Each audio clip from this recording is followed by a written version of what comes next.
kita saling mengevaluasi. Coba tanyakan kepada pasangan atau kepada anak-anak, kira-kira selama pandemi ini bagaimana sikap saya?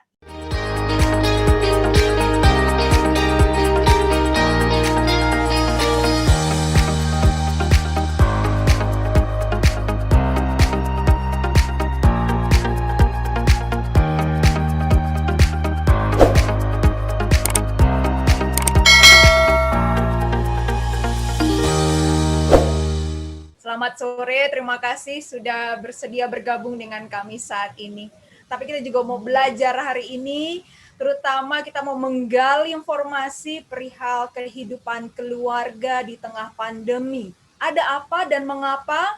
Kita akan membahasnya nanti bersama narasumber kita yang saat ini sudah hadir, Ibu Sylvia. Baik, kita akan berkenalan dulu dengan beliau, Guru Injil Sylvia Tiono Gunawan. Pelayanan beliau adalah tahun 2011 sampai 2018 sebagai hamba Tuhan di Gereja Kristus Yesus Cimone. Kemudian tahun 2015 sampai 2019 beliau adalah pembina Pasutri di GKY Cimone, tempat yang sama. Dan 2019 hingga sekarang beliau adalah guru agama junior high, SMP ya Bu ya berarti ya? Ya, betul. IPK Integrated Christian School atau IICS. Dan pelayanan beliau, mohon maaf bukan pelayanan, tapi pendidikan beliau di saat ya Bu ya? Tahun berapa Ya. kalau boleh tahu? Saya masuk saat tahun 2000. Oh 2000, Ya. Berarti sampai 2005 Bu ya? Ya, betul, sampai 2000. Beda setahun Bu dengan saya. Oh iya. Dia manggilnya kakak berarti. Karena juga masih muda, masih cantik sekali. Jadi Bapak Ibu yang terkasih, jadi inilah pembicara kita yang sangat cantik ini dan sangat mumpuni di bidangnya, terutama dengan pembinaan di bagian Pasutri. Jadi kita yang mau bertanya tentang kehidupan Pasutri, silahkan hari ini terbuka. Mumpung ada pakarnya, Ibu Sylvia. Jadi ini perkenalan kita dan Bapak Ibu yang terkasih dalam Yesus Kristus. Hari ini temanya cukup bombastis. Kenapa? Karena kita saat ini masih dilingkupi situasi dan kondisi pandemi COVID-19 yang semakin merajalela dengan korban, dengan para penderita yang bukan berkurang malah tambah semakin banyak. Jadi hari ini kita mau melihat bagaimana pandemi yang seharusnya kita ini di rumah saja, bahkan kerja, semua kegiatan kita kebanyakan di rumah. Seharusnya ketika kita di rumah sebagai keluarga, ibu, bapak, orang tua, dan anak semakin harmonis, semakin intim hubungannya. Tapi apakah benar? Apakah realitanya sesungguhnya seperti itu?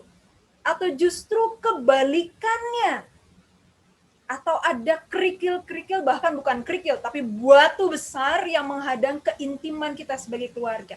Jadi apakah pandemi ini bisa menjadi penghambat keharmonisan sebuah keluarga, menimbulkan konflik dan sebagainya. Nah, hari ini kita mau menggali itu semua bersama dengan narasumber kita di Sejenak Bersama Scripture Union Indonesia. Jadi kita akan menggali itu semua bersama dengan Ibu Sylvia Tiono dengan tema intimacy atau keintiman saat kebersamaan berujung konflik. Namun sebelumnya kita mau berkenalan dulu. Kalau yang sudah kenal, supaya lebih sayang lagi dengan Scripture Union Indonesia. Ibu Sylvia udah kenalan kan? Tapi yang lain juga sudah kenalan. Tapi kita mau lebih berkenalan lagi, maka saya akan memperkenalkan Scripture Union Indonesia.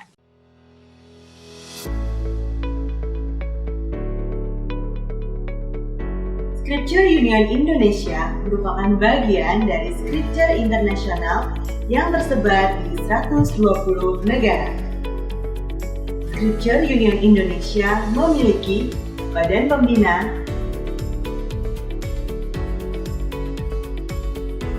badan pengawas,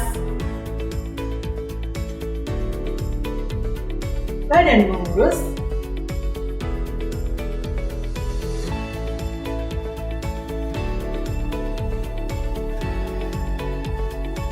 dan tim support.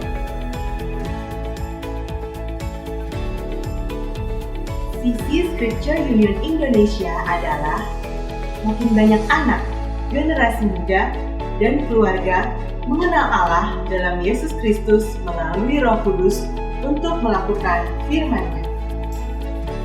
Visi Scripture Union Indonesia adalah bekerja sama dengan gereja dan lembaga Kristen, memberitakan kabar baik kepada anak, generasi muda, dan keluarga, memfasilitasi umat melalui pemahaman Alkitab dan doa agar mengalami pembaharuan hidup menjadi serupa Kristus.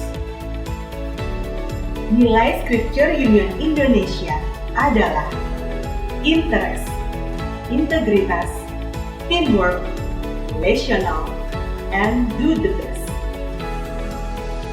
Scripture Union Indonesia memiliki beberapa pelayanan, di antaranya Children and Youth Ministry.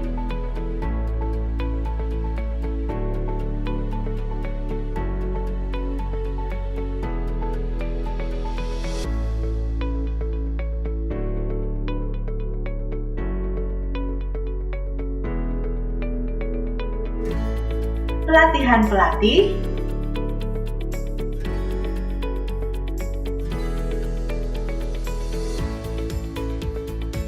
pelatihan baca gali Alkitab yang melatih hamba Tuhan dan majelis jemaat di berbagai daerah.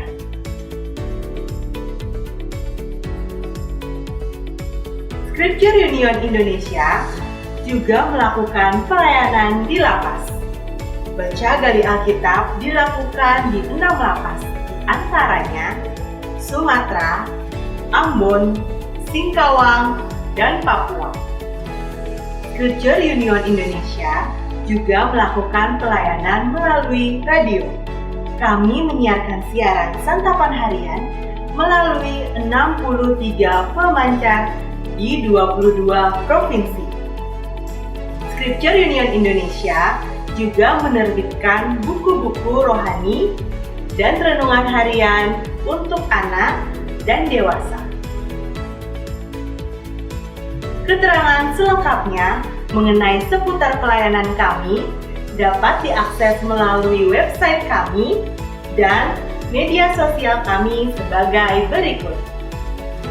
Salam dari kami, Scripture Union Indonesia, segar, kuat, sigap.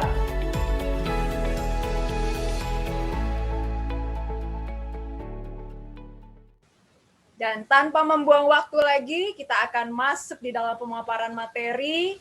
Dan untuk lebih kita tertibnya, berjalannya dengan baik acara ini, tentu ada peraturan. Pasti ada peraturan, hanya sederhana. 3 saja yang mau kita perlihatkan peraturannya Bapak Ibu ya. Mohon dengan sangat username pada Bapak dan Ibu sesuai namanya. Nanti pakai nama HP saya bingung nyebutnya nanti Oppo. Oppo apa gitu ya. Kemudian yang kedua, selama kegiatan pemaparan materi oleh narasumber kita, speaker Bapak Ibu mohon di-mute atau dimatikan. Kemudian yang ketiga, jika ada pertanyaan dari Bapak dan Ibu, nanti ada bagian termin tanya jawab, itu Bapak Ibu dapat menuliskannya pada bagian chat atau menggunakan fitur raise hand. Nanti saya akan menyebut nama Bapak Ibu dan Bapak Ibu silahkan di-unmute, baru bertanya kepada narasumber kita. Baik, itu peraturannya dan saya nggak mau lama-lama lagi karena saya nggak mau buang waktu untuk mendengar suara cantiknya Bu Sylvia dan mendengar pemaparan beliau tentang hari ini. Nah, silahkan Bu Sylvia dan mohon dengan sangat kita bisa buka dalam doa dulu ya Bu Sylvia. Oke, mari kita berdoa. Bapa di dalam surga, kami mengucap syukur untuk kesempatan yang Tuhan berikan pada hari ini. Kami boleh bersama-sama belajar, memikirkan mengenai pergumulan di tengah-tengah keluarga. Kami berdoa menyerahkan untuk hamba-Mu, biarlah Engkau yang menolong, memberikan hikmat, pertolongan untuk bisa menjawab, menyampaikan apa yang menjadi pergumulan dari setiap pendengar yang ada. Sehingga sungguh apa yang disampaikan boleh menjadi berkat, boleh membangun satu dengan yang lain. Terima kasih Tuhan, kami bersyukur dan kami menyerahkan untuk Hari ini pembicaraan kami ke dalam tangan Tuhan. Hanya di dalam nama Tuhan kami, Yesus Kristus, kami berdoa dan kami mengucap syukur. Amin. Oke, karena di YouTube ya, bisa pagi, siang, sore, malam ya. Oke, senang sekali bisa bergabung, bisa kembali bersama melayani dengan Scripture Union Indonesia. Ya, seperti yang diperkenalkan tadi, saya rasa sudah cukup jelas ya, jadi saya tidak perlu menambahkan apa-apa.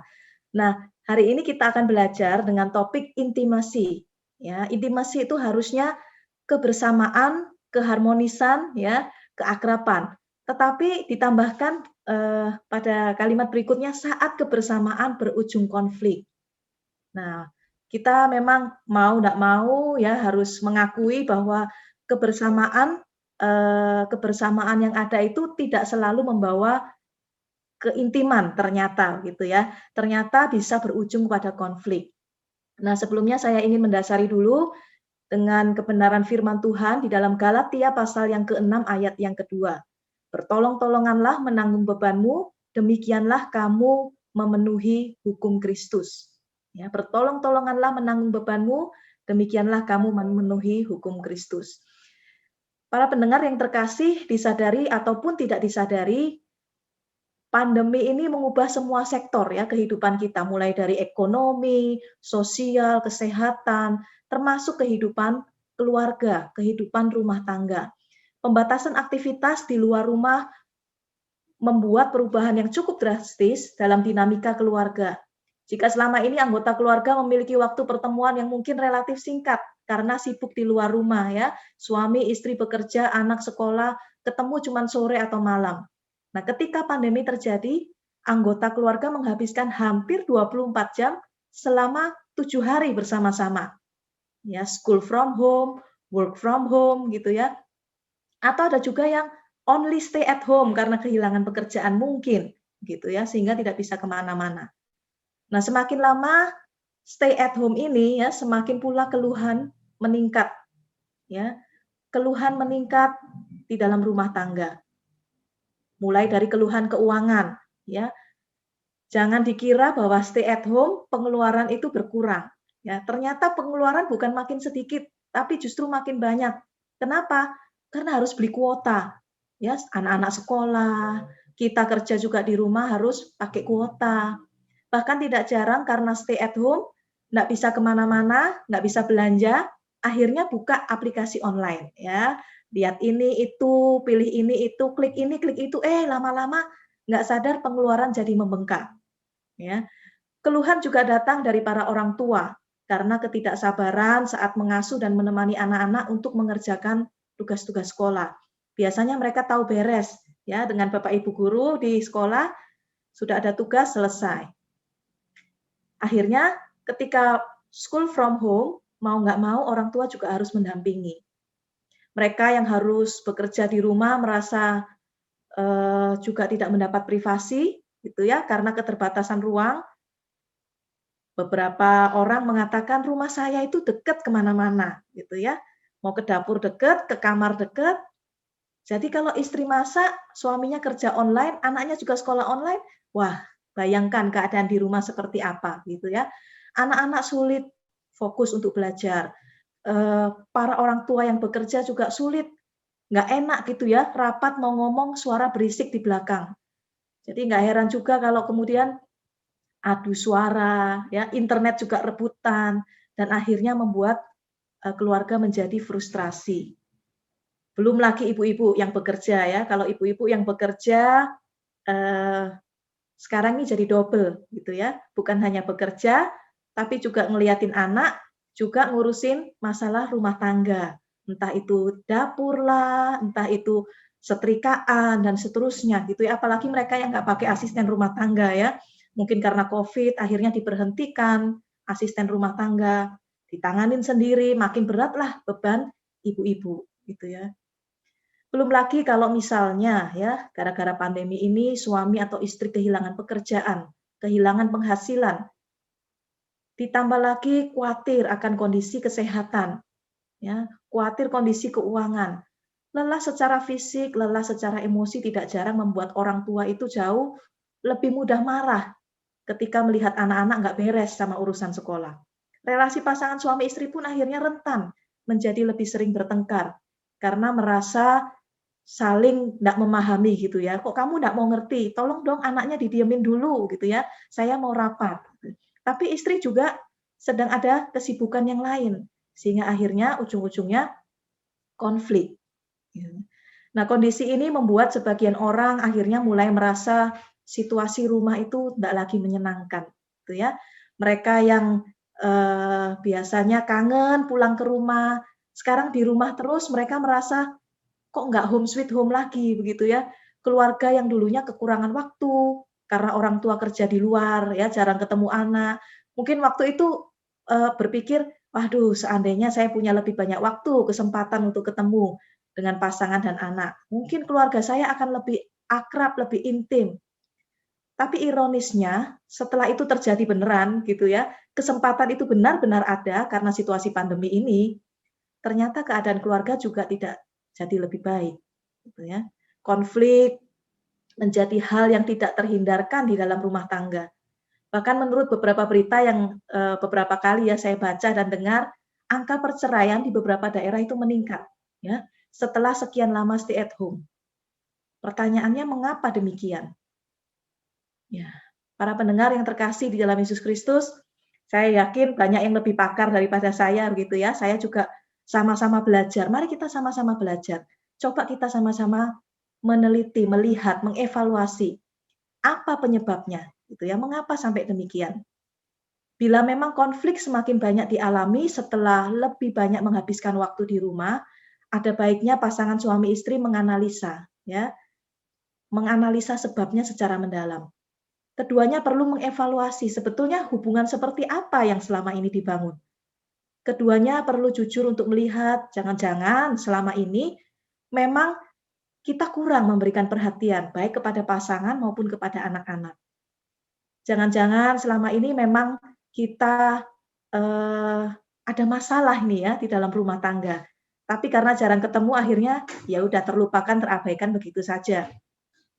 Mungkin selama ini saya tidak cukup memahami atau menerima anak-anak saya dengan segala kelebihan dan kekurangannya gitu ya. Mungkin selama ini saya meremehkan kerja keras pasangan saya. Oh, ternyata pasangan saya itu selama ini waduh sibuknya luar biasa gitu ya, tetapi kita nggak menyadari. Mungkin selama ini kita juga kurang menyatakan kasih sebagaimana seharusnya kepada anak-anak. Ya, mari kita evaluasi sama-sama. Jadi bagaimana caranya supaya kebersamaan dengan anggota keluarga tidak kemudian berujung konflik, melainkan bisa mencapai yang namanya intimasi, bisa intim, bisa menuai keharmonisan. Nah, saya ingin membagikan 3 tips hari ini. Saya pun berjuang ya dengan beberapa poin ini gitu ya. Semoga ini juga bisa menjadi pergumulan dan usaha kita bersama. Yang pertama yaitu mari kita mengevaluasi diri dan saling mengevaluasi. Ya, lakukan evaluasi diri secara berkala. Kalau sibuk Senin sampai Jumat kerja begitu ya. Sabtu, Minggu lebih lowong waktunya, coba kita evaluasi. Dalam minggu ini sudahkah saya memberikan waktu yang cukup kepada pasangan dan anak-anak saya? Ya, kemudian adakah perkataan saya hari ini memberikan motivasi kepada anak saya untuk semakin giat belajar? Atau sebaliknya kita marah-marah, ya, atau kemudian membandingkan, itu loh kayak anaknya teman mami, oh, ya, nilainya bagus, makanya kamu tuh sungguh-sungguh dong belajar. Padahal internetnya ups and down, sehingga anaknya tidak mendengar dengan baik penjelasan guru. Ya, jadi belum ditanya sudah dimarahin dulu. Coba kita koreksi, gitu ya, kita evaluasi. Tetapi setelah kita mengevaluasi, kalau kita merasa kayaknya saya udah oke nih, saya udah cukup sabar, sudah cukup mendengarkan juga pasangan saya. Nah, sekarang jika kita merasa saya sudah berusaha maksimal di dalam membangun relasi di dalam keluarga, maka dengan kerendahan hati dan keterbukaan, sekarang mari kita saling mengevaluasi. Coba tanyakan kepada pasangan atau kepada anak-anak, kira-kira selama pandemi ini bagaimana sikap saya, gitu ya? Apakah ada perubahan yang makin baik atau justru sebaliknya? Terus kemudian tanyakan apa harapan mereka, gitu ya? Karena kadangkala orang yang dekat dengan kita dapat memberitahu kita dengan jujur siapa kita sebenarnya. Daripada kita sendiri yang jujur dengan kelemahan kita. Ya. Kadang ada blind spot, titik-titik buta yang kita nggak tahu ini ya, dan butuh orang lain untuk melihat, mengingatkan kita, bahkan menegur kita. Ya ini pun beberapa kali saya lakukan ya, baik dengan pasangan maupun dengan anak-anak. Menurut kamu, mami seperti apa gitu ya? Menurut suami saya, apa yang kamu harapkan dari saya dan seterusnya. Dan kadang saya kaget juga, oh ternyata mereka melihat saya seperti itu, gitu ya. Mereka melihat saya seperti itu. Oh ternyata ini toh mau mereka, gitu ya. Ini harapan mereka. Jadi saya bisa terus belajar menjadi lebih baik. Nah, untuk melakukan ini sekali lagi sungguh membutuhkan kerendahan hati dan keterbukaan ya. Untuk menerima masukan, bahkan keluhan dari orang yang terdekat kita, gitu ya. Pertama-tama mungkin akan merasa sangat nggak nyaman, gitu ya. Tetapi jika kita berlatih menerima masukan, saling memberi masukan, lambat laun saya percaya pasti kita akan merasakan ada perubahan dalam keluarga kita. Sebab dengan saling mengevaluasi, kita sesungguhnya sedang saling menolong untuk melihat blind spot kita dan kemudian mengingatkan untuk berubah. Dan akhirnya kita akan bisa merasakan komunikasi yang dulunya mungkin hanya sebatas tugas gitu ya. Gimana PR kamu udah selesai? Sudah makan belum? Gitu ya. Atau mungkin dengan suami gimana besok? Gitu ya. Tidak hanya sebatas itu, tidak hanya sebatas tanggung jawab, bukan hanya basa-basi, tetapi bisa menjadi lebih hangat, bisa menjadi lebih mendalam, ya. Gimana teman-teman memperlakukan mereka selama pandemi ini. Jangan-jangan mereka nggak ada teman ini ya, cuman ketemu layar, ketemu guru, setelah itu selesai, udah nggak ada komunikasi dengan orang lain. Nah, mari kita coba ya, saling mengevaluasi dan mengevaluasi diri. Ini yang pertama, Bapak Ibu sekalian. Yang kedua, mari kita mengakui dan menerima, ya, mengakui apa dan menerima apa ini ya. Di satu sisi, masing-masing anggota keluarga, mari kita belajar dan bersedia mengakui kalau kita ada kesalahan ya. Saya yakin kita semua nggak sempurna ya, nggak sempurna. Jadi kita bisa melukai orang lain. Karena itu, mari kita bersedia untuk mengakui kesalahan kita. Bersedia mengakui saya memang lemah. Saya memang tidak sempurna, saya ada kekurangan. Tetapi di sisi yang lain, mari kita juga menerima, ya, menerima anggota keluarga kita dengan segala kelebihan dan kekurangannya. Jangan kemudian menghakimi, mempersalahkan, gitu ya. Kalau misalnya anak-anak kita seperti yang tadi saya katakan, kita nggak tahu masalahnya apa, tetapi taunya nilainya jelek, ya langsung kita marahin. Ya, tentu itu tidak nyaman bagi anak-anak, melukai hati anak-anak. Atau misalnya pasangan kita, ya kita tidak tahu apa yang terjadi di tempat kerja gitu ya. Kemudian kita langsung marah. Ya. Tentu itu sikap yang tidak bijaksana gitu ya. Apalagi kalau kemudian mengatakan emang kamu ya nggak bisa berubah, emang kamu itu orangnya kayak begitu. Wah, itu mah udah memberikan label tertentu itu susah sekali ya. Susah sekali, kasihan gitu ya. Nanti orang itu ya udah saya sudah disebut sebagai orang pemalas, ya udahlah saya malas aja, gitu ya. Ujung-ujungnya bisa terjadi seperti itu. Karena itu, sekali lagi mari kita mengakui kelemahan kita sekaligus menerima kelemahan orang lain. Berikanlah kesempatan kepada anggota keluarga yang lain untuk ya, untuk bertumbuh, untuk kesempatan untuk berubah, ya. Saya percaya Tuhan itu selalu memberikan kesempatan ya kepada kita. Kita gagal, kita berbuat dosa. Ketika kita mau kembali, Dia selalu memberikan kesempatan. Mari kita belajar juga memberikan kesempatan. Ya, jangan kemudian cukup 3 kali saja ya. Setelah 3 kali tidak ada kata maaf. Nggak bisa seperti itu juga gitu ya. Seumur hidup kita perlu saling memaafkan, perlu saling menerima. Tuhan Yesus sendiri berkata 70 kali 7 kali. Tentu bukan 490 kali begitu ya, tetapi selama itu kesempatan diberikan kepada kita, selama kita hidup bersama, mari kita memberikan kesempatan itu untuk saling menolong, saling menopang, saling mensupport untuk bertumbuh menjadi lebih baik. Ya, seperti firman Tuhan hari ini, bertolong-tolonganlah menanggung bebanmu, sebab itulah yang diinginkan oleh Tuhan kita. Nah, sekarang poin yang ketiga, ya, poin yang ketiga, yaitu menerima kenyataan bukan hidup di dalam impian. Menerima kenyataan, bukan hidup di dalam impian. Saya percaya setiap kita punya impian ya. Impian keluarga kita, impian rumah kita, impian anak-anak kita kepingin kayak apa gitu ya. Nah, impian harapan itu sesuatu hal yang wajar gitu ya. Sangat wajar ya. Saya juga punya impian gitu ya. Namun kita juga harus menyadari bahwa kita ini hidup di dalam dunia yang nyata. Tidak selamanya indah, tidak selamanya berjalan sesuai dengan impian atau harapan kita. Akan ada banyak kekurangan di sana sini, akan ada saatnya ya kita terluka, akan ada banyak kendala di tengah perjalanan hidup kita, akan ada pasang surut dalam rumah tangga kita. Nah, kalau kita terus ngotot dengan keinginan dan impian kita, ya, maka konflik dengan diri sendiri maupun konflik dengan anggota keluarga yang lain tidak akan terhindarkan. Ya, sebab kita akan memaksa orang lain bahkan diri kita sendiri untuk mencapai apa yang kita mau. Ya, misalnya kita pingin nih punya rumah sendiri, nggak mau ngontrak gitu ya. Kita maksa gitu ya. Pokoknya harus dikerjakan apa saja. Nah, kalau misalnya sudah mulai masuk halal nggak halal, pokoknya dapat uang. Nah, itu mulai berbahaya ya. Itu mulai berbahaya. Terus kemudian kita sebagai istri misalnya ya mulai menekan suami. Masa sih uang belanja cuma segini gitu ya. Kita mulai ngomel sama anak-anak. Sudah disekolahin mahal-mahal, kenapa nilainya cuma segini?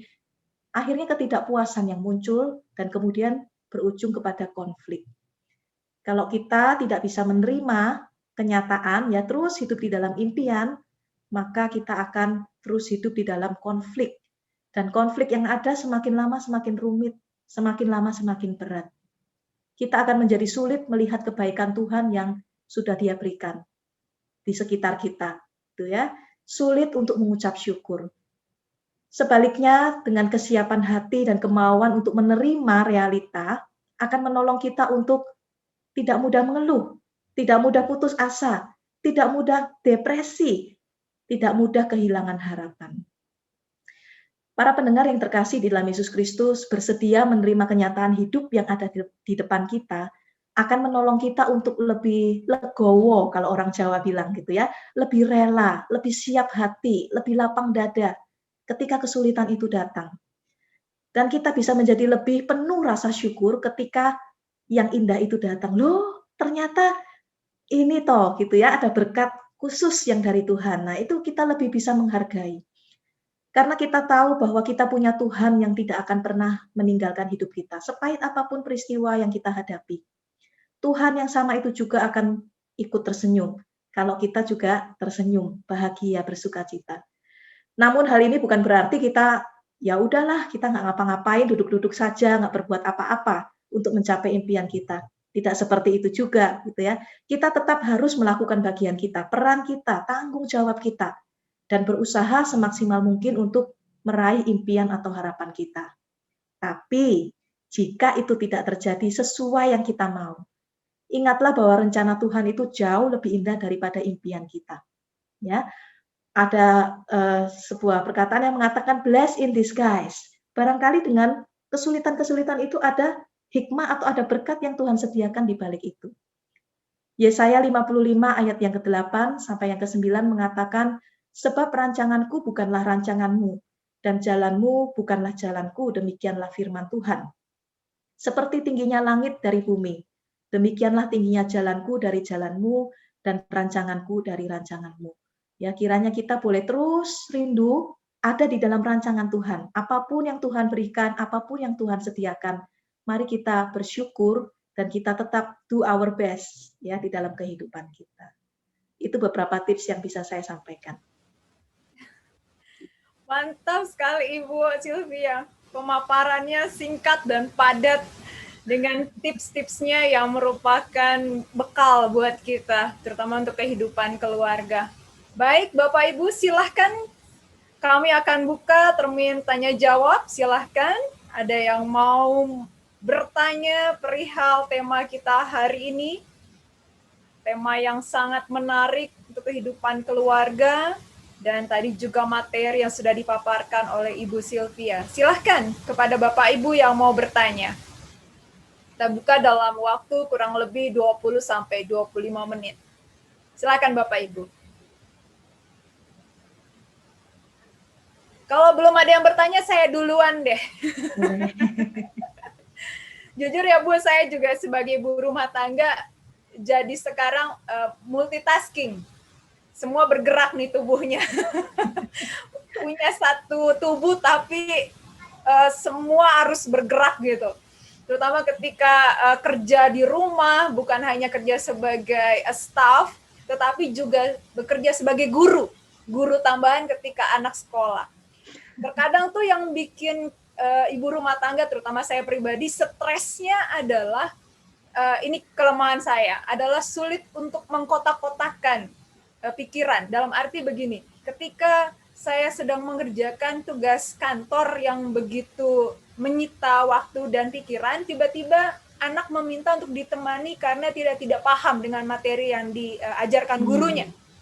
Atau mungkin tadi yang Ibu bilang benar, internet up and down, akhirnya dia tidak jelas apa yang mau diomongin nih, apa sih maksudnya gitu. Jadi kebingungan, dan kita jadi guru lesnya dia. Jadi ini loh Bu, mengatur pola stres ibu rumah tangga ini gimana? Nah, Wah, itu bisa satu topik lagi itu ya, Aduh, mengelola stres itu ya. Karena begini Bu, kalau yang saya pahami ya, kalau misalkan ibu stres, nularnya ke anak, nularnya ke makanannya jadi dimasaknya ya keasinan, kepahitan atau apapun rasanya, gado-gado nggak jelas. Terus kemudian hubungan dengan suami akhirnya kena imbasnya. Padahal suami akan langsung bilang, kamu sih nggak bantuin saya nih kerja, kok anak juga gini gitu. Jadi panjang. Jadi ada tambah bumbu pembicaraan yang nggak enak buat suami. Akhirnya benar konflik. Jadi gimana Bu? Memanage stresnya ibu rumah tangga nih. Oke. Pengalaman yang tidak jauh berbeda dengan saya ya sebagai ibu rumah tangga. Ya, kalau untuk urusan rumah tangga memang saya akan lebih mempersiapkan untuk sebelumnya gitu ya. Jadi kalau sebelumnya persiapan itu hanya 1-2 jam, tetapi dengan adanya kondisi seperti ini, saya terpaksa memang harus meluangkan waktu lebih banyak untuk mempersiapkan diri, gitu ya. Jadi misalnya kalau untuk urusan dapur, gitu ya, malam sebelum saya tidur, saya udah potongin, saya udah kupasin, gitu ya. Jadi pagi saya cepat masak untuk sarapan, untuk apa, jadi saya bergerak lebih cepat. Itu yang pertama, jadi persiapan lebih matang.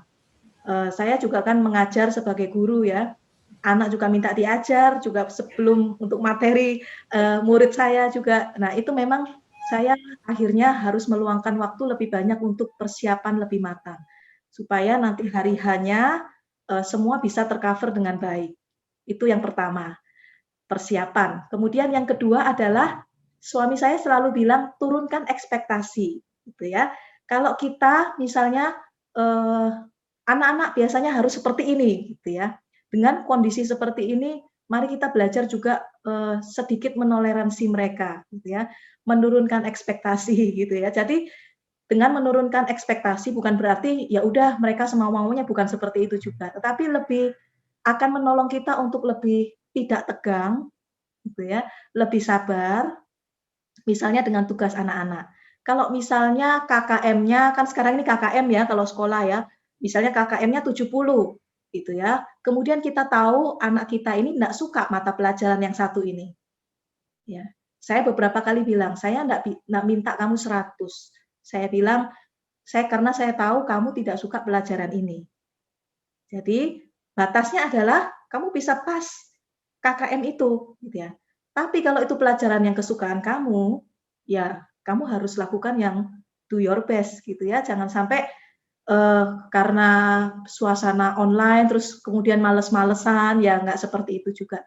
Jadi menurunkan ekspektasi sedikit gitu ya, bukan kemudian ya udah nggak ada ekspektasi juga, jangan sampai ya, tetap ada ekspektasi tetapi menurunkan sedikit ekspektasi supaya kita tidak terlalu stres, anak juga tidak tertekan. Itu sih yang selama ini saya lakukan ya di dalam keluarga.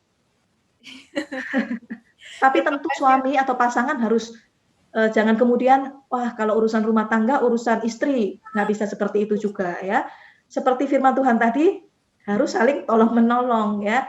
mana yang bisa suami kerjakan, dikerjakan. Mana yang kita kerjakan, kita kerjakan. Seperti itu, kerjasama.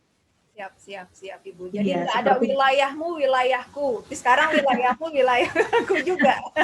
Semua campur jadi satu. Ya, iya, baik. kadang-kadang karena suasana pandemi, akhirnya pembagian tugas itu tidak jelas gitu ya. Siapa yang mengerjakan ini, siapa yang mengerjakan itu. Mungkin harus ada pembicaraan gitu ya.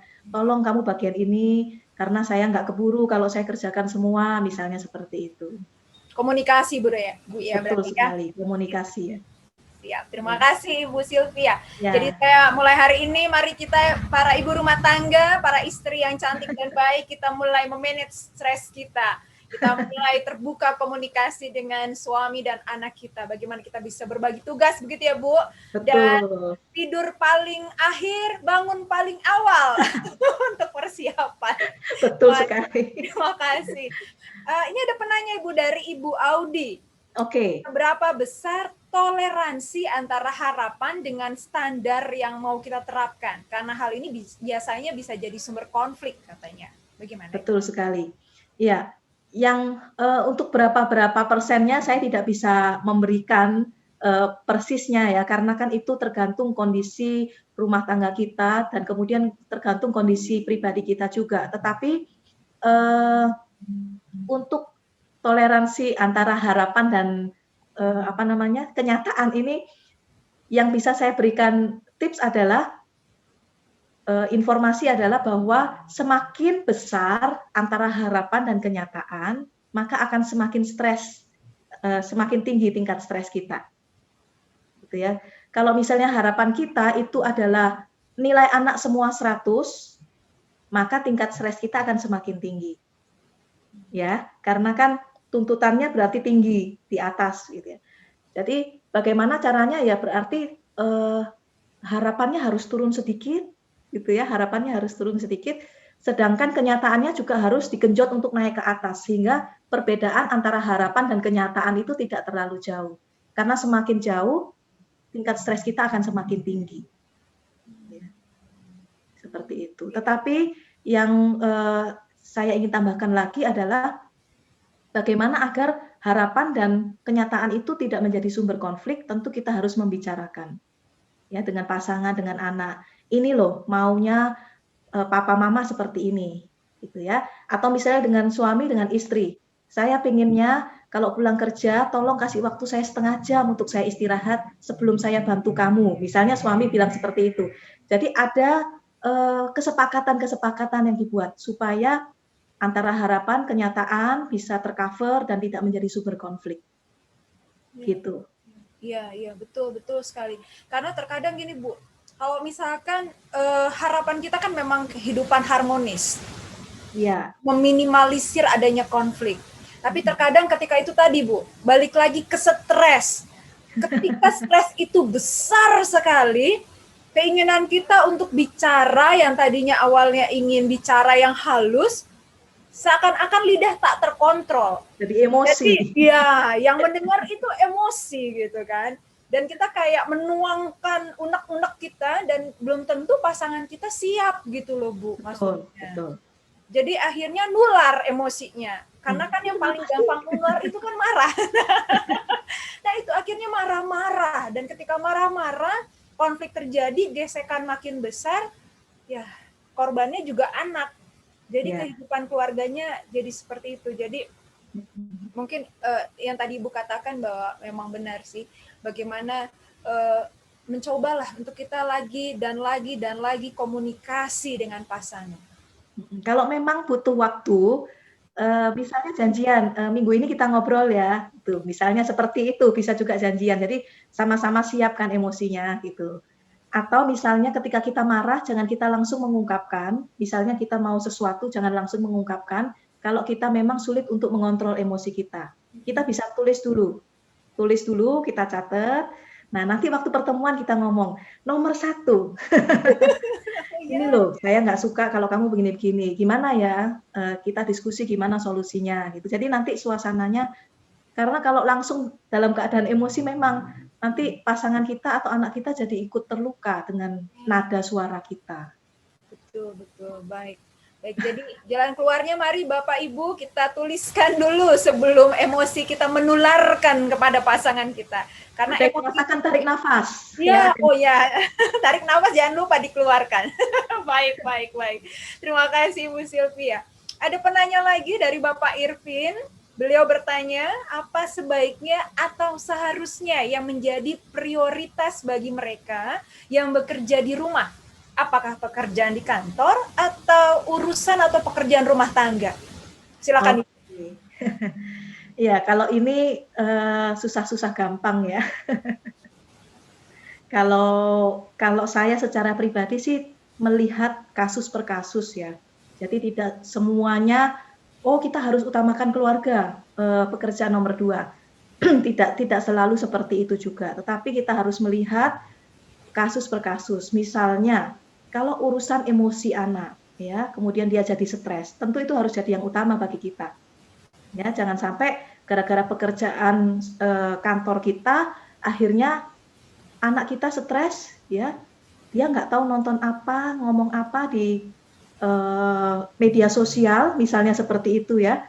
Karena pernah kejadian, saya pernah mendengar beberapa waktu yang lalu, anak ini stres tapi orang tuanya nggak tahu gitu ya, karena sibuk mungkin dengan pekerjaan, sehingga akhirnya berujung dengan suicide. Ya, ada yang sampai seperti itu, masih SMP gitu ya. Saya lupa di Indonesia atau bukan begitu ya. Terakhir berita yang saya dengar begitu. Jadi anak-anak juga rentan sekali begitu ya dengan kondisi seperti ini. Mereka nggak bisa keluar kemana-mana, nggak bisa bergaul. Jadi kita lihat dulu pekerjaannya jenisnya apa, terus kemudian urusan rumah tangganya seperti apa. Kalau misalnya hanya masalah setrikaan ya, saya pikir itu nantilah masih bisa gitu ya. Makanan pun kalau sampai terpaksa kita masih bisa online ya. Masih bisa untuk urusan yang lain. Tetapi jadi kita mesti bijaksana juga untuk memilah-milah mana yang menjadi prioritas. Ya, kalau misalnya pekerjaan itu masih nanti 1 bulan lagi dikumpulkan, ya tentu saya akan memilih untuk menemani anak belajar yang mau ulangan, yang mau tes gitu ya. Tapi kalau misalnya pekerjaan itu dalam waktu minggu ini harus diserahkan, misalnya begitu ya. Tentu urusan setrikaan ya mending saya ke laundry begitu ya, beres gitu, supaya enggak stres juga. Jadi kira-kira seperti itu. Jadi kita nggak bisa memilih apakah kantor atau rumah tangga, tetapi kita harus memilih dengan bijak jenis pekerjaan apa di kantor dan jenis pekerjaan apa di rumah yang perlu diselesaikan. Betul, betul sekali. Jadi kita harus bisa memilah dan memilih mana yang menjadi prioritas utama ya Bu ya. Iya. Baik. Saya ada titipan pertanyaan dari rekan saya yang tidak mau disebutkan namanya karena ini sensitif sekali. Baik. Jauh ini belum lama mendapatkan PHK. Oke. Jadi akhirnya istrinya yang awalnya tidak bekerja, dia berusaha untuk mencari pekerjaan juga dan sudah mendapatkan pekerjaan yang walaupun gajinya sangat berbeda dengan pendapatan keluarga mereka sebelumnya.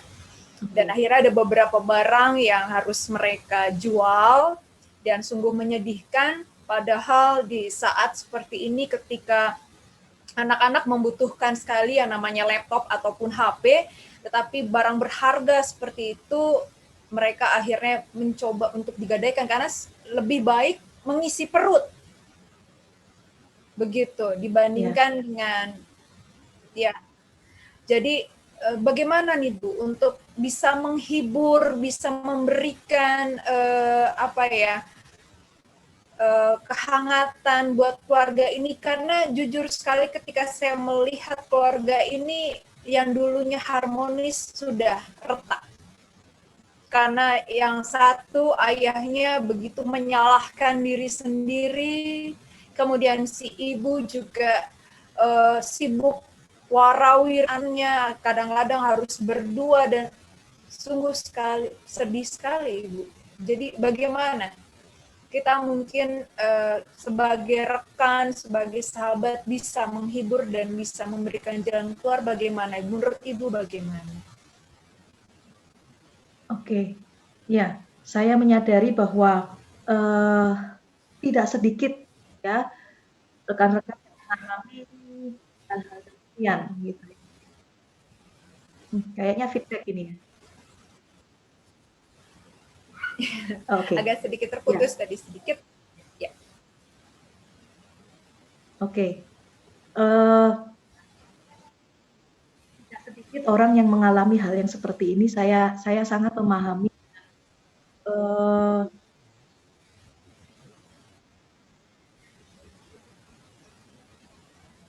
Apakah suara saya feedback? Silahkan. Oh, oke. Oke.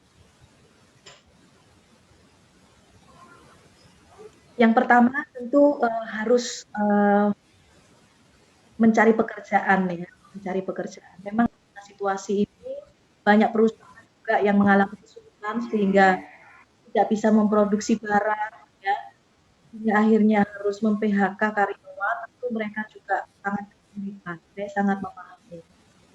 Kalau misalnya tidak ada di komunitas gereja saat ini, ya mungkin bisa gereja yang bersangkutan ya, pertama-tama untuk masalah pekerjaan dulu ya, untuk kehidupan sendiri.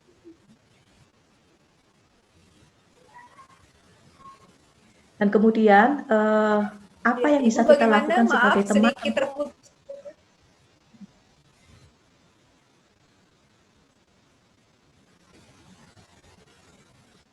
Di tempat saya feedback. Di saya tidak, Ibu. Terdengar jelas sekali, tapi agak sedikit naik turun, kurang jelas. Ya. Oke. Ya. Dan sebagai teman, apa yang bisa kita lakukan? Saya rasa selain kita mendoakan, kalau memang kita punya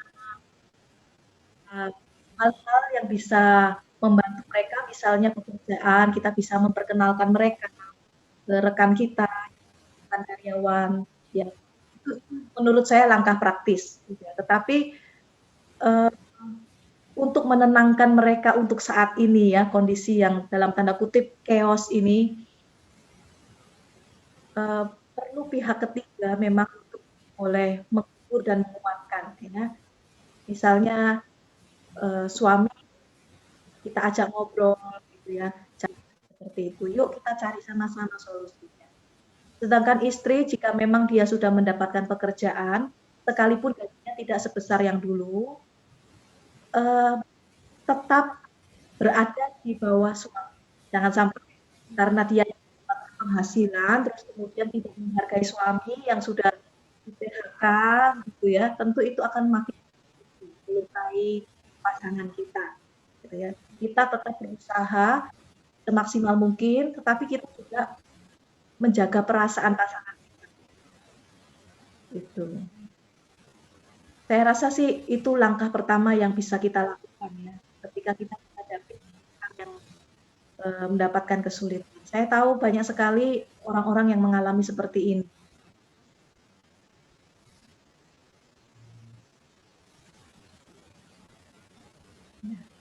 Tuh.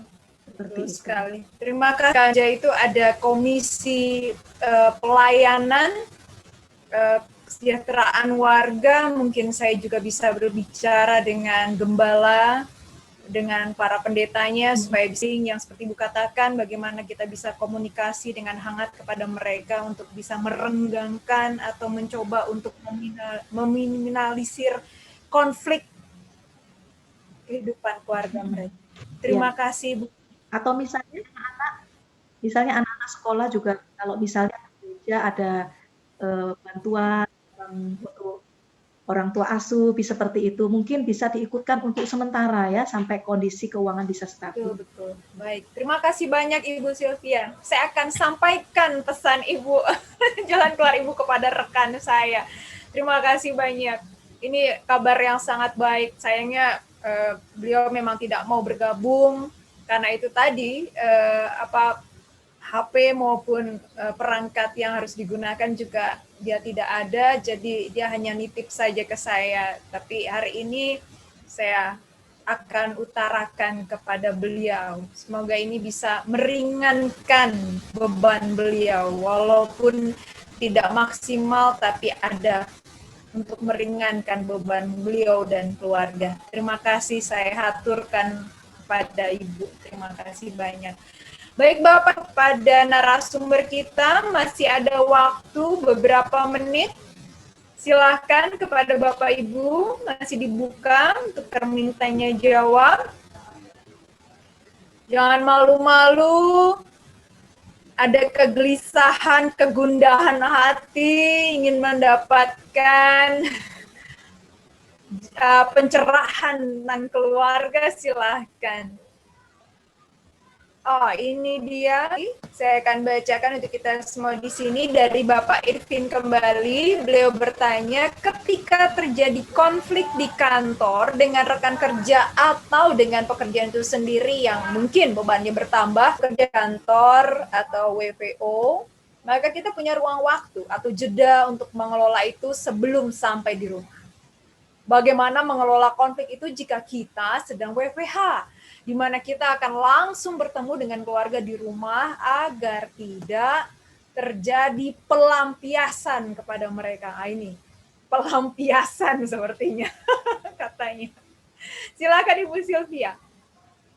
Saya harap kalau di kantor bukan rekan kerja yang menjadi pelampiasan ya.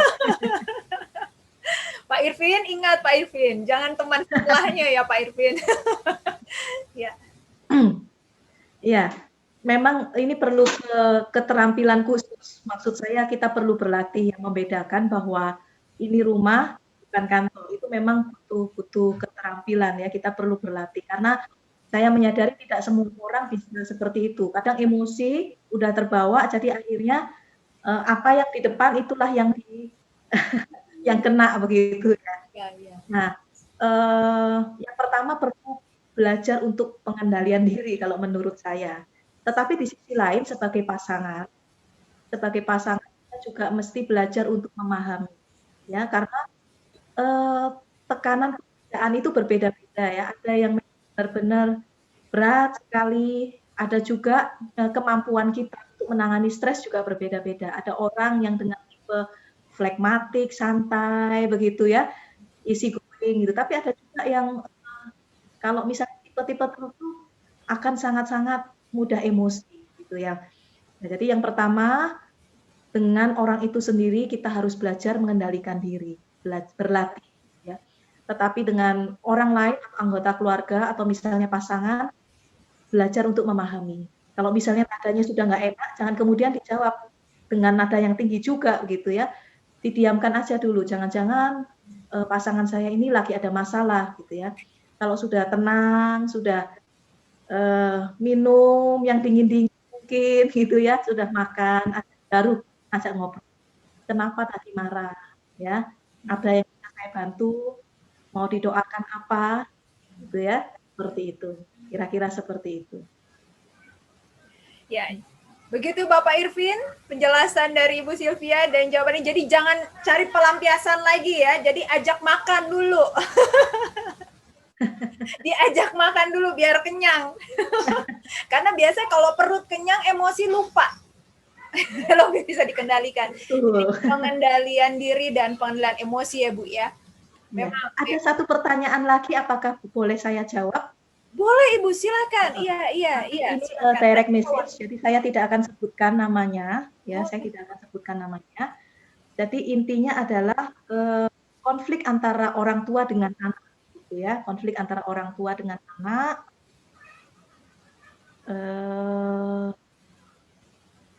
Coba saya baca dengan detail dulu ya.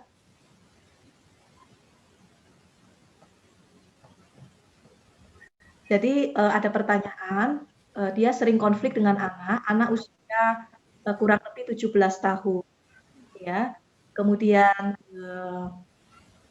single parent, gitu ya. Jadi mau tidak mau harus bekerja sambil juga mengurus kehidupan di keluarga, begitu ya. Nah, kemudian jika diberikan solusi secara baik-baik, gitu ya, hanya bertahan beberapa hari, tapi setelah itu terulang lagi dan terulang lagi, konflik lagi dan konflik lagi. Ya, kita perlu dulu untuk menjawab ini, saya ingin memberikan masukan sedikit. Kita perlu memahami dulu kondisi anak usia 17 tahun, gitu ya. masa-masa mencari jati diri ya, masa-masa remaja ini mulai akhir remaja ya, masa-masa remaja mulai mencari jati diri, kemudian saya tidak tahu bagaimana pergaulannya, kita mesti tahu nih teman-temannya kayak apa, gitu ya. Kemudian apa sih yang dia tonton. Kadang-kadang anak-anak sekarang itu suka nonton yang kekerasan, film-film tertentu, kita perlu perhatikan gitu ya. Karena kadang-kadang itu juga mempengaruhi kestabilan emosinya. Ya, selain karakternya kita perlu memahami, kemudian apa yang dia lakukan sehari-hari gitu ya. Kita perlu mengetahui bergaulnya dengan siapa, tontonan seperti apa gitu ya. Karena kasusnya ini tidak cukup detail ya, saya tidak bisa memberikan masukan yang cukup detail, tetapi itu yang bisa saya berikan ya. Kita perlu memahami dulu anak usia 17 tahun ya, kalau entah Bapak atau Ibu ini ya sempat bisa cari di googling gitu ya, anak 17 tahun itu ciri-cirinya seperti apa, generasi apa saat ini gitu ya. Sekarang ini kan banyak sekali generasi Z, ada generasi Z. Kalau saya melihat ini generasi Z usia sekitar ini. Ada ciri-cirinya gitu ya. Jadi kita perlu memahami dulu anak kita, baru kita bisa tahu bagaimana cara berkomunikasi dengan dia. Ya. Kemudian bikin kesepakatan, entah Bapak atau Ibu ya, bikin kesepakatan. Kamu maunya seperti apa? Saya maunya seperti apa? Terus cari jalan tengahnya. Jadi komunikasikan dengan baik permasalahan yang ada. Mungkin itu saja dulu dari saya. Baik, terima kasih banyak Ibu Sylvia, dan mungkin karena waktu jualah yang memisahkan kita kelak, kurang sebenarnya Ibu, masih banyak lagi karena ada beberapa pertanyaan yang saya mohon maaf ya Bapak Ibu, karena waktulah yang menghambat pembicaraan kita, tidak sampai tuntas, karena mungkin ada pertanyaan-pertanyaan yang masih bergejolak di dalam hati dan pikiran kita. Bapak Ibu bisa sertakan nanti, bisa melihat kembali di YouTube yang akan kami siarkan hari Senin. Bapak Ibu bisa menuliskannya mungkin di bagian komen, bertanya kepada kami di bagian komen, dan saya akan mungkin melanjutkan ke Ibu Sylvia ya Ibu ya, jikalau Ibu berkenan, supaya terpuaskan pertanyaan-pertanyaan dari Bapak Ibu ataupun nanti dari peserta dari di YouTube. Jadi untuk terakhir Bu, apa kesimpulannya dari pembicaraan kita hari ini? Oke, ya rumah tangga harmonis tentu menjadi impian kita semua ya. Namun memiliki keinginan dan impian saja tidak cukup untuk membuat keluarga kita benar-benar menjadi harmonis. Harus ada usaha dari setiap anggota keluarga. Bukan cuma istri, bukan cuma suami, bukan cuma anak-anak, tapi semuanya. Ya, baik itu Pak Sutri, pasangan suami istri, kemudian orang tua, anak, semua harus mengupayakan agar keharmonisan itu benar-benar terjadi. Oleh karena itu, setiap anggota keluarga kiranya mari kita selalu mengevaluasi diri, ya. Apakah saya sudah berkontribusi secara positif untuk membuat keluarga saya harmonis? Atau saya hanya menunggu yang lain berubah, tetapi saya sendiri nggak mau berubah. Nah, mari kita juga evaluasi dalam hal ini ya. Mari kita lakukan bagian kita dengan penuh kasih dan tanggung jawab. Karena apa yang kita tabur, itu yang kita tuai. Kalau kita menabur kasih, perhatian, pengampunan, penghargaan, dan kebenaran firman Tuhan kita lakukan, maka kita pasti akan menuai keintiman, keharmonisan dalam rumah tangga kita. Jangan lupa untuk selalu membawa pasangan kita, anak-anak kita, keluarga kita di dalam di dalam doa pribadi maupun juga di dalam doa bersama. Percayalah, Tuhan pasti akan memberkati keluarga kita. Selamat mencintai keluarga kita. Terima kasih banyak Ibu Sylvia. Tadi Ibu sudah buka dalam doa, jadi saya mohon sekali Ibu bisa tutup kegiatan ini dalam doa. Silahkan Ibu. Oke, mari kita bersatu dalam doa. Bapa di surga, kami mengucap syukur untuk kesempatan boleh berbicara bersama, memikirkan bersama mengenai topik intimasi. Tuhan, Engkau mengetahui keluarga kami masing-masing dan setiap pergumulan keluarga kami. Hanya Engkau yang bisa memberikan solusi dan pertolongan kepada keluarga kami. Kami hanya bisa berusaha sekuat yang kami mampu. Karena itu Roh Kudus tolong kuatkan kami, berikan kami hikmat bijaksana untuk bisa makin hari, makin bertumbuh di dalam Engkau. Dan juga kami boleh terus berusaha memberi yang terbaik kepada anggota keluarga kami. Tuhan berkati juga untuk keluarga-keluarga yang mengalami pergumulan berat ketika suasana pandemi ini. Secara khusus mereka yang mengalami kesulitan di dalam keuangan, kehilangan pekerjaan. Hamba-Mu berdoa kiranya Engkau yang hadir di tengah-tengah keluarga mereka, menyatakan kasih dan anugerah. Ada rekan tadi yang bertanya mengenai kesulitan di dalam rumah tangga ketika kehilangan pekerjaan seperti saat ini. Hamba-Mu berdoa secara khusus untuk keluarga ini. Engkau berkati, Engkau campur tangan di dalam keluarga mereka. Engkau memberikan jalan keluar secara khusus bagi kehidupan perekonomian mereka. Berkati anak-anak mereka di dalam studi dan juga untuk kehidupan pasangan suami istri ini sendiri.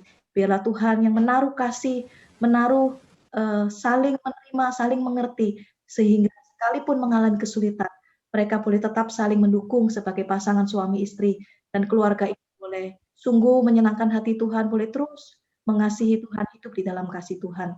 Berkati juga untuk keluarga-keluarga yang mengalami kesulitan, mereka yang single parents, Tuhan Engkau berkati mereka, supaya hikmat, kekuatan ekstra Engkau berikan kepada mereka untuk bisa menjaga keluarga mereka sambil terus memenuhi kebutuhan hidup keluarga mereka. Terima kasih Tuhan, kami serahkan setiap pendengar, setiap keluarga ke dalam tangan Tuhan. Dalam nama Tuhan kami Yesus Kristus, kami berdoa dan kami mengucap syukur. Amin. Sekali lagi kami dari Scripture Union Indonesia mengucapkan terima kasih kepada narasumber kita hari ini, Ibu Sylvia Tiono Gunawan. Terima kasih Ibu, berkat limpah dari Tuhan untuk Ibu dan keluarga. Terima kasih banyak untuk pemaparan materi yang begitu mumpuni, yang begitu memberikan bekal bagi kehidupan keluarga kita semuanya. Terima kasih juga kami haturkan kepada Bapak Ibu yang bersedia hadir di dalam Zoom meeting hari ini. Semoga hari ini menambah wawasan kita bisa menciptakan kehidupan harmonis dengan anggota keluarga kita.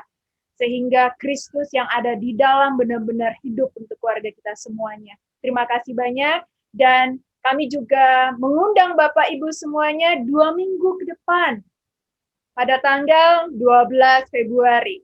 Di acara yang sama, Sejenak Bersama Scripture Union Indonesia, dengan tema Budak Cinta. Waduh, ini bucin kalau bahasanya sekarang untuk anak-anak remaja, pemuda nih. Generasi X nih, generasi Z. Budak cinta. Cinta itu membangun, bukannya meruntuhkan. Nah, itu maksudnya apa? Dan bagaimana arti budak cinta? Kok terkesan tidak enak? Nah, kita mau mendengarkannya, coba akan dipaparkan oleh narasumber, yaitu Ibu Yeni Krismawati MPH. Beliau adalah dosen dari STT Pelita Bangsa dan juga pelayan di Jaringan Pelayanan Anak atau JPA. Jadi, mari kita meriahkan kegiatan kita 2 minggu ke depan, 12 Februari 2021. Akhir kata dari kami, Scripture Indonesia mengucapkan terima kasih, Tuhan Yesus memberkati. Sampai jumpa lagi. Terima kasih banyak.